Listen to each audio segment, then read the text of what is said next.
এইফালে আজি বহুত কাপোৰ ধুলোঁ আৰু বিছনা চাদৰ গাৰু কভাৰ এইবোৰ পৰ্দাৰ এইবিলাক সকলোবিলাকেই ধুলোঁ আৰু ৰ'দটো আজি বহুত টানকৈ দিছে সেইবাবে কাপোৰখিনিও ধুই ল'লোঁ আৰু এইফালে কাপোৰখিনি যিহেতু শুকালে বিছনাখনো এইদৰে পাৰি লৈছোঁ আৰু পৰ্দাখিনিও এনেকৈ লগাই ল'ম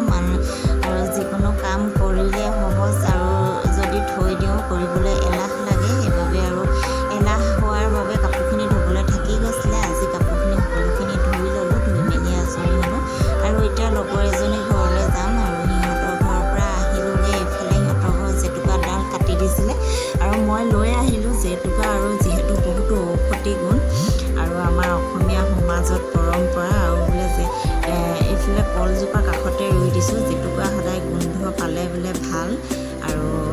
এইফালে ৰুই দিলোঁ ইয়াতে আৰু ধুনীয়াকৈ এইফালে তাই মোৰ লগতে আহিলে তাই